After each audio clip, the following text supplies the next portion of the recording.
हम सब जब छोटे बच्चे थे, जब हमने चलना भी नहीं सीखा था, उठता है गिरता है। चींटी भी जो होती है कि चींटी जब वो दाना लेके जाती है, पर उसके लिए तो बहुत बड़ा दाना है। हेलो एवरीवन, कैसे आप सभी? दिस इज आकृषि मैम, स्वागत करते हैं आप सभी का नीट रैंक प्लस चैनल पे।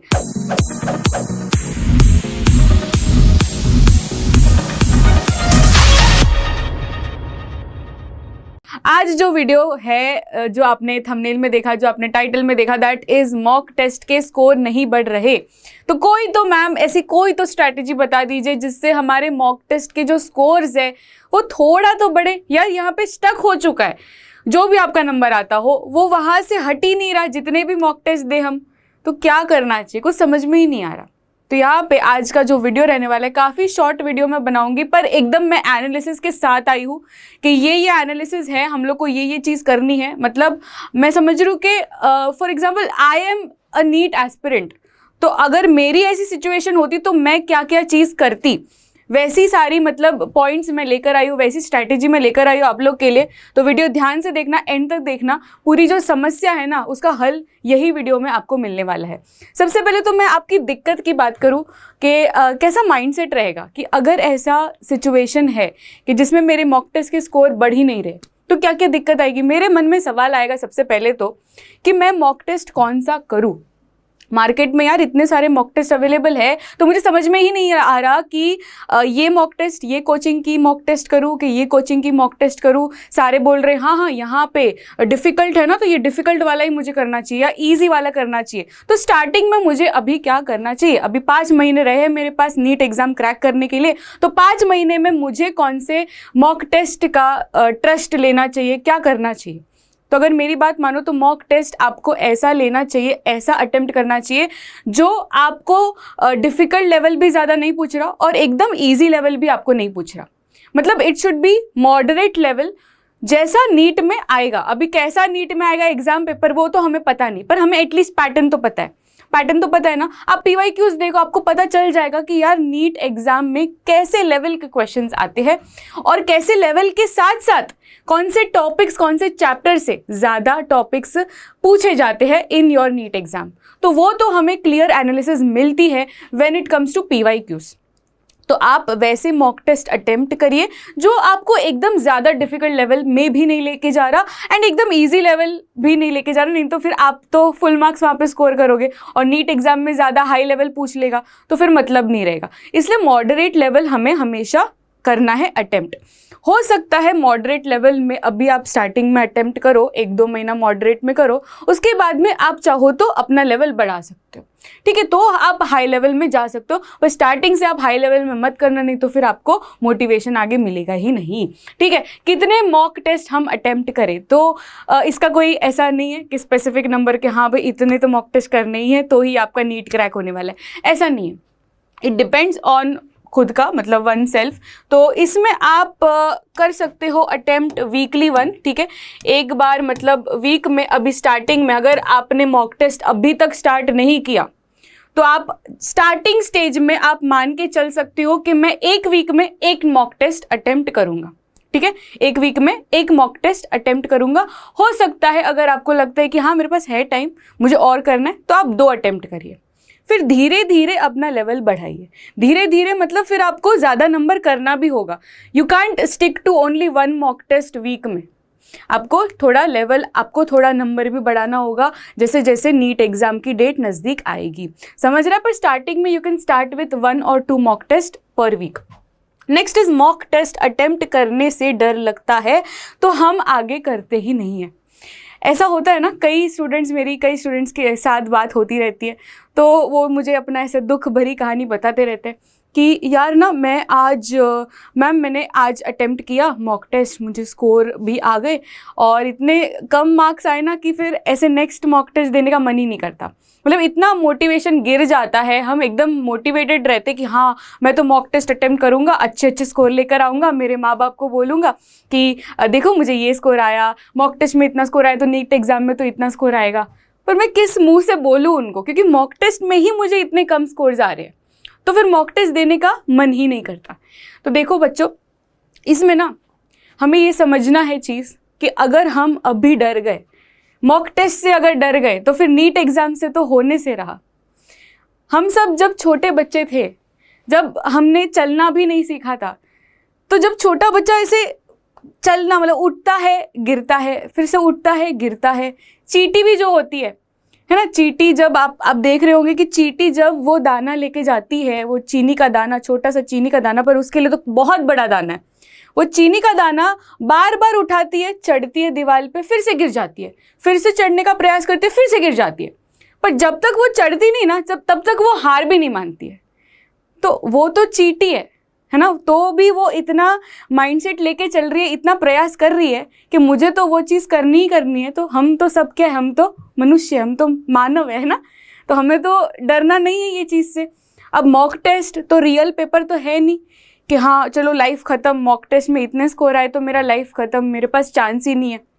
बहुत सारे मॉक टेस्ट के चांस मिलेंगे यार, हर वीक आप 2 से 3 मॉक टेस्ट दोगे आगे महीने में, तो राइट, तो बहुत सारे मॉक टेस्ट होंगे, आपके पास बहुत सारे चांसेस है टू प्रूव योर सेल्फ। अगर आपको प्रूव ही करना है तो हमें मॉक टेस्ट से डरना नहीं है, ठीक है। आई वॉन्ट एवरीवन जो भी यहाँ पे मुझे देख रहे हैं, वीडियो देख रहे हैं, एक प्रॉमिस करिए यार, एक प्रॉमिस कि कभी भी हम मॉक टेस्ट से डरेंगे नहीं, ठीक है। मॉक टेस्ट से कभी डरेंगे नहीं। जितने भी मॉक टेस्ट होंगे, जितने भी स्कोर मुझे मिलेंगे, I will accept myself and I will try to improve myself, कि नेक्स्ट टाइम जब आएगा ना, तब मुझे ये स्कोर चाहिए ही नहीं, मुझे इससे ज़्यादा ही स्कोर चाहिए, ठीक है। पर डरना नहीं है, okay. Is this understood? Next है स्कोर हमारे बढ़ नहीं रहे। तो स्कोर क्यों नहीं बढ़ रहे, इसका मैं डिटेल एनालिसिस नेक्स्ट स्लाइड में, आगे जो समय रहेगा, you will get the solution कि मेरे स्कोर्स क्यों नहीं बढ़ रहे और क्या मैं कर सकती हूँ या क्या मैं कर सकता हूँ जिससे मेरे स्कोर्स बढ़ जाएंगे। एंड दैट इज एकदम फुल प्रूफ प्लान, ठीक है, वो देखना ज़रूर। लैक ऑफ सीरियसनेस, ये काफ़ी कॉमन है, मतलब ये दिक्कत काफ़ी कॉमन है कि हम मॉक टेस्ट को इतना सीरियस लेते ही नहीं है। हमें लगता है कि ये मॉक टेस्ट ही है ना। मॉक टेस्ट मतलब कैसा होता है कि फॉर एग्जाम्पल कल मेरी मॉक टेस्ट है, मैं शाम तक या रात तक पढ़ ही नहीं रहा, मतलब इट्स लाइक कि हाँ ठीक है ना, मेरा जितना पोर्शन हो गया है, जितना मैंने पढ़ रखा है, उतना मैं अटेम्प्ट करके आ जाऊंगा कल के मॉक टेस्ट में। अलग से कौन पढ़ेगा, इतना सीरियसली कौन पढ़ेगा। आप भी बोलते होंगे, आप भी अपने जो दोस्त होते, थोड़े थोड़े दोस्त होते हैं जो मॉक टेस्ट को बहुत सीरियसली लेते हैं।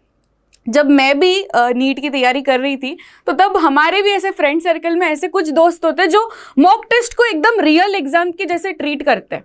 सो हम सब तो उन पे हंसते हैं कि है ये क्या ही है यार, ये तो मॉक टेस्ट को भी इतना सीरियसली लेता है, जैसे कि नीट एग्जाम है उसकी कल इतना मेहनत कर रहा है वो। पर मैं एक सच बताऊँ, मतलब सच्ची बात यही है, मतलब वही जो कर रहा है ना, इतना सीरियसनेस से मॉक टेस्ट को अटेम्प्ट कर रहा है ना, वही नीट एग्जाम में अच्छा स्कोर करने वाला है। अभी हम उस पर हंसेंगे पर लास्ट में ना वही जीतने वाला है। तो एक मैं आपको मतलब खाली सजेशन देना चाहती हूँ, एक एडवाइस मेरी मानो तो, कि मॉक टेस्ट को उतना ही आप सीरियसली लो जितना आप सीरियसनेस से नीट एग्ज़ाम देने वाले हो। आप ये समझो कि कल मेरी नीट एग्ज़ाम ही है, वो नीट एग्ज़ाम अगर कल मेरी होती तो क्या मैं इतना चिल्ड आउट होता, क्या मैं इंस्टाग्राम रील चलाता शाम तक या रात तक, क्या मैं आराम से टीवी देखता, क्या मैं दोस्तों के साथ क्रिकेट खेलने जाता? नहीं ना। कल मेरी नीट एग्ज़ाम होती तो मैं एकदम रात तक, पूरा शाम तक, रात तक, जो भी हो जाए, कितना भी समय हो जाए, कितना भी बच जाए, भूख लगे, नींद आए, कुछ भी हो जाए, मैं वो सिलेबस कंप्लीट करके रहता, है कि नहीं? तो अगर आपका कल मॉक टेस्ट है, अब से आपको ठान लेनी है कि मॉक टेस्ट में कभी भी अनप्रिपेयर्ड ऐसे ही उठ के नहीं चला जाऊंगा, मैं पूरी प्रिपरेशन के साथ जाऊंगा। समझ रहे हैं? तो एकदम सीरियस होके हमें मॉक टेस्ट देना है। समझ में आ गई? ये दिक्कत तो मैंने आपकी जान ली। अब क्या करें? अब मुद्दे की बात करेंगे कि अगर मुझे स्कोर बढ़ाने हैं, जो मेरा स्कोर है मैं वही स्कोर में अटका हुआ हूं, तो वो स्कोर से नेक्स्ट स्कोर में कैसे जाऊंगा, इंक्रीज कैसे करूंगा? तो सबसे पहली बात, आपको अपना गोल समझना है कि why are you giving a mock test. हम मॉक टेस्ट क्यों देते हैं? क्योंकि हमें अच्छा स्कोर करना है, हमें अपने फ्रेंड्स एंड फैमिली को थोड़ा शाइनिंग मारना है कि देखो मेरा मॉक टेस्ट में इतना स्कोर आया, इसके लिए हम मॉक टेस्ट दे रहे हैं। क्या यही गोल है? नहीं। अगर हमारा ये गोल है तो वो गलत गोल है, क्योंकि हमारा ये गोल होना चाहिए कि मैं मॉक टेस्ट इसलिए दे रहा हूँ क्योंकि मुझे अपनी गलतियों का एहसास हो। मुझे समझ में आए कि यार मेरा कौन सा टॉपिक वीक है, मेरा कौन सा चैप्टर वीक है, मेरा कौन सा सब्जेक्ट वीक है। और जब मुझे वो गलतियों का एहसास होगा तब जाके मैं नीट एग्जाम में वो गलतियां फिर से रिपीट नहीं करूंगा। सो फर्स्ट गोल क्या है? To identify mistakes. मिस्टेक्स से ही तो हम समझेंगे ना। जैसे मैंने आपको एग्जाम्पल दिया कि चींटी का एग्जाम्पल दिया, हमारा जब हम छोटे बच्चे थे उसका एग्जाम्पल दिया, तो छोटा बच्चा भी जब चलना सीखता है वो बार बार गिरता है, पर वो हमेशा ना एक सीख के साथ जाता है कि अच्छा मैंने ना ऐसा चढ़ा ना, मतलब मैं ऐसे उठी इसलिए मैं गिर गया, या मैंने ऐसा कुछ किया इसलिए मैं गिर गया, तो नेक्स्ट टाइम मैं जब ट्राई करूँगा ना तो वो मैं सेम मिस्टेक दोहराऊंगा नहीं। तो वो भी अपनी मिस्टेक्स को याद करता है और नेक्स्ट टाइम वो रिपीट नहीं करता है। तो हम तो यार मॉक टेस्ट दे रहे हैं, तो मॉक टेस्ट में तो हमारी जो भी मिस्टेक्स होती है वो तो हमें नेक्स्ट टाइम रिपीट ज़रा भी नहीं करनी है। So first is to identify mistakes. Second is, एक बार मिस्टेक्स हमारी आइडेंटिफाई हो गई तो वो मिस्टेक्स का खाली जानकर हम रखेंगे हमारे पास? नहीं, वो मिस्टेक्स पे हमें वर्क करना है। How will we work on it? To analyse. Analysis करके ही तो हम बेहतर बनेंगे। तो एनालिसिस कैसे करें? ठीक है, हम सब मतलब बोलते हैं वीडियोस में, हम सब काफ़ी सारे यूट्यूब वीडियोस है, स्ट्रैटेजी वाले वीडियोस आ जाते हैं जिसमें बोलते हैं यूट्यूबर्स की देखो बेटा you have to identify your mistakes, you have to work on it. पर यार कोई बताता नहीं है कि कैसे वर्क करे। एक्चुअल में जब मेरे पास एक लिस्ट ऑफ मिस्टेक्स है तो यार मैं कैसे करूँ, वो मिस्टेक्स को कैसे मैं इम्प्रूव करूँ, वो कोई नहीं बताता। तो यहाँ पे नेक्स्ट स्लाइड में मैं आपके लिए लेकर आई हूँ कि ये मिस्टेक्स, अब एक बार मिस्टेक्स आ गई ना तो मिस्टेक्स को कैसे एनालाइज करेंगे। तो यहाँ पे जब आपके पास वो मिस्टेक्स आ जाएंगी तो आपके पास ना ये 4 कैटेगरी के मिस्टेक्स आपके पास होंगी। फॉर एग्जाम्पल, मैंने आज मॉक टेस्ट दिया, ठीक है, मैं घर आ गई। अब जब आप घर आओगे ना, आप खाना खा लो, जो भी आपको फ्रेश होना है वो कर लो, फिर आधे घंटे के बाद आप बैठो स्टडी टेबल पे, अपनी एनसीईआरटी खोल के बैठो, एक बुक और पेन लेके बैठो, बस एक बुक और पेन लेके बैठो और वो क्वेश्चन पेपर आपके सामने होना चाहिए, वो OMR शीट आपके सामने होनी चाहिए और खुद को एनालाइज करो। सबसे पहली बात तो ये पूछो कि कौन से मेरे क्वेश्चंस अनअटेम्प्टेड थे। अनअटेम्प्टेड का मतलब क्या है कि मैंने उसको अटेम्प्ट किया ही नहीं, वो क्वेश्चन था पर मुझे ना डाउट हो रहा था कि यार मुझे ना इसका सही आंसर आ रहा है नहीं आ रहा है, मतलब थोड़ा डाउट हो रहा है, इसलिए मैंने वो क्वेश्चन को छोड़ दिया, दैट इज अनअटेम्प्टेड। तो उसका रीजन खुद को पूछो। वो नोटबुक में सबसे पहली चीज लिखो कि ये वाला क्वेश्चन था, ये टॉपिक से वो क्वेश्चन था, वो सब्जेक्ट एनालाइज करो कि फॉर एग्जांपल सेल चैप्टर का वो क्वेश्चन था, तो बायोलॉजी आ गया सब्जेक्ट, चैप्टर का नाम क्या आएगा? सेल वाला चैप्टर। उसमें भी टॉपिक एनालाइज करो कि यार फॉर एग्जांपल प्लाज्मा मेम्ब्रेन के ऊपर क्वेश्चन था, प्लाज्मा मेम्ब्रेन लिख दो टॉपिक में, ठीक है। ये हो गया subject analysis, topic analysis, chapter analysis. उसके बाद में क्या? रीजन लिखो कि ये क्वेश्चन मेरे से क्यों नहीं बना, रीजन क्या था, क्या मैं भूल गया था वो कॉन्सेप्ट? यस, तो फॉरगेट मतलब भूल गए थे कि मुझे डाउट था, मुझे आता था, मैंने पढ़ा था, मुझे आता था, पर यार मुझे 50-50 था कि मैं लिखूँ कि नहीं लिखूँ, मैं अटेम्प्ट करूँ कि नहीं अटेम्प्ट करूँ, क्योंकि अटेम्प्ट करूँगा रॉन्ग होगा तो फिर नेगेटिव मार्किंग होगी, इसलिए मैंने अटेम्प्ट नहीं किया। ये रीज़न लिखो। तो ये हो गए सारे अनअटेम्प्टेड वाले। तो पूरे क्वेश्चन पेपर में आप देखो कि मैंने कौन से क्वेश्चंस अटेम्प्ट नहीं करे। फिर दूसरी चीज़ आपको मिलेगी कि मैंने अटेम्प्ट किए पर यार रॉन्ग हो गए, तो वो नेगेटिव मार्किंग में मेरा स्कोर्स डिक्रीज हो गया। अब वैसे वाले क्वेश्चंस को लो आप। अब वैसे वाले क्वेश्चंस को जब आप लोगे तो उसमें रीजन क्या आएगा?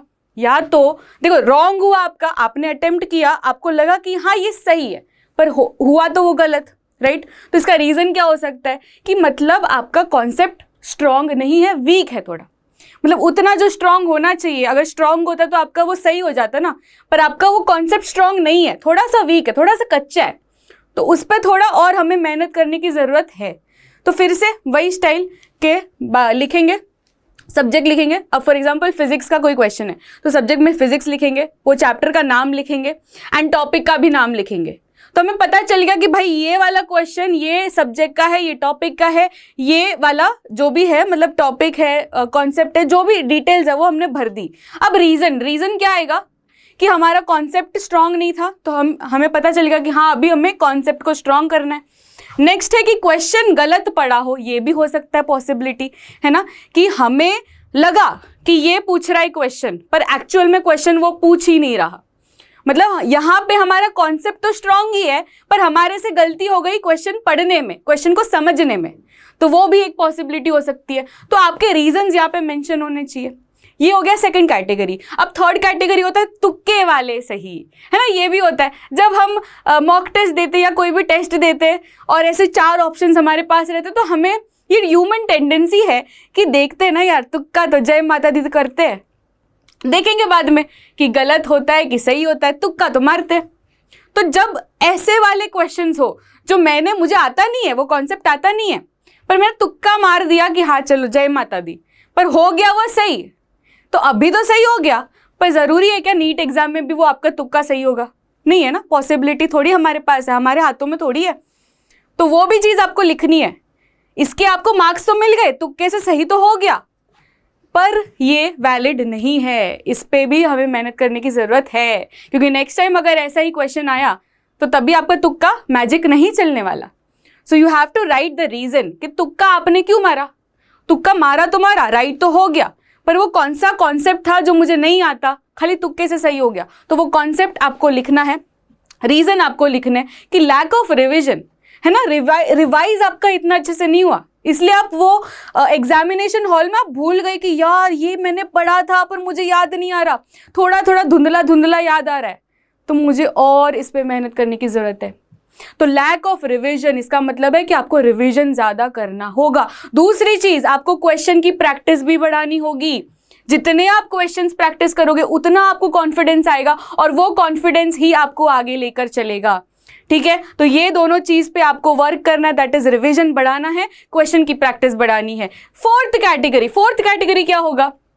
कुछ ऐसे सवाल होते हैं जिसमें हमारा टाइम बहुत चला जाता है और इससे भी हमारे स्कोर्स कम हो जाते हैं, है ना। कुछ ऐसे क्वेश्चंस होते हैं जिसमें यार मेरा तो कितना टाइम चला गया, 5-10 मिनट एक ही सवाल कर रहा हूँ मैं, तो ये काफ़ी बड़ा टाइम हो जाता है। और अगर ऐसा सिनेरियो हम नीट एग्जाम में करेंगे, that is the real exam, वो रियल एग्जाम में हम ऐसी चीज़ नहीं कर सकते कि कोई भी सवाल को हम 10-10 मिनट तक सॉल्व ही कर रहे हैं, या 10-10 मिनट तक हम सोच ही रहे कि यार इसका आंसर क्या होगा, इसका आंसर क्या होगा। We can't afford to do this mistake in the real exam. तो हमें ये फोर्थ कैटेगरी में लिखनी है कि टाइम कंज्यूमिंग वाले कौन से सवाल थे।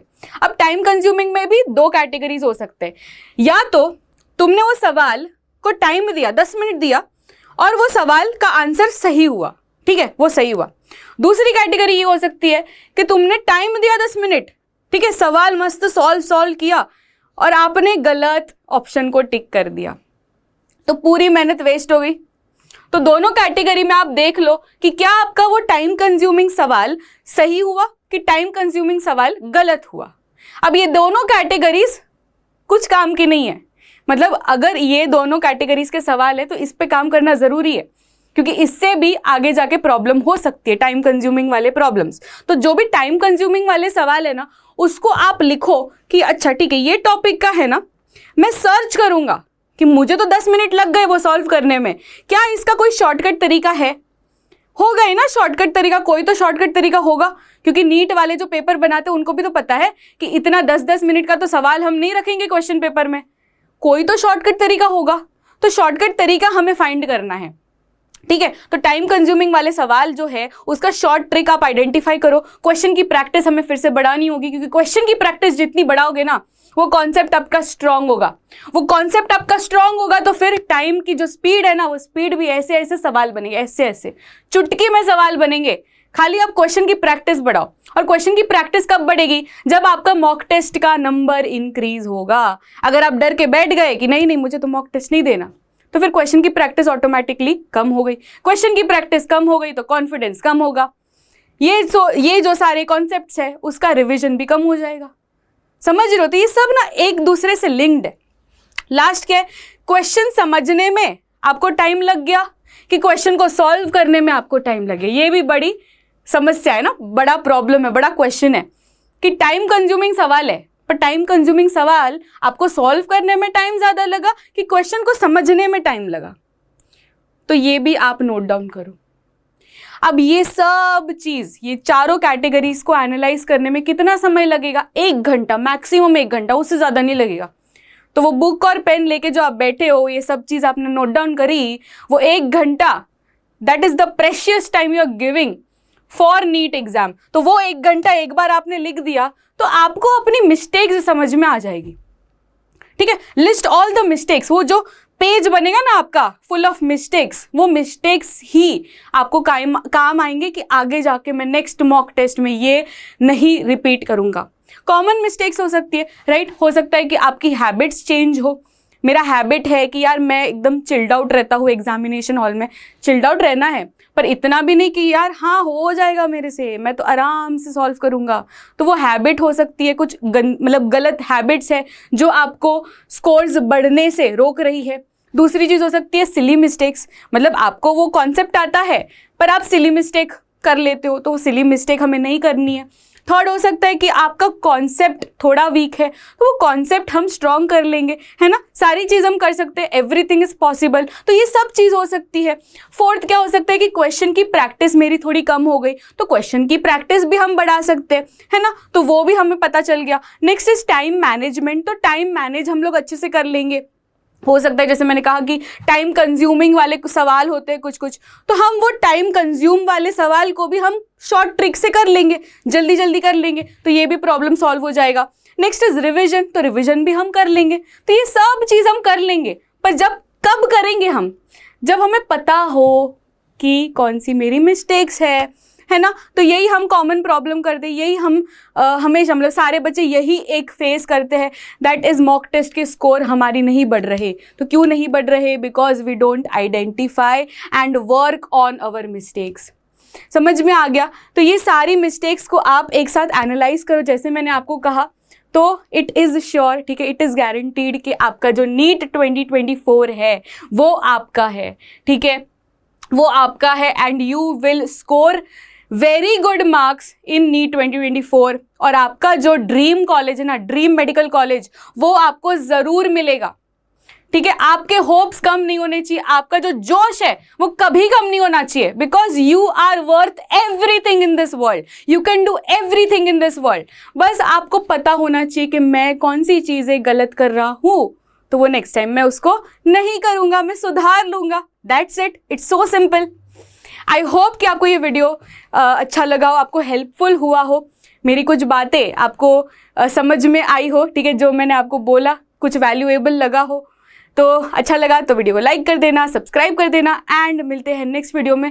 जो भी चीज़ आपको फेस कर रही है ना, मतलब अकेडमिक हो, नॉन अकेडमिक हो, you can write in the comments बेझिझक, ठीक है, हम उस पर वीडियो बना देंगे या तो रिप्लाई कर देंगे। We are always with you, Krishi ma'am is always with you. See you in the next video. Till then, take care. Bye everyone.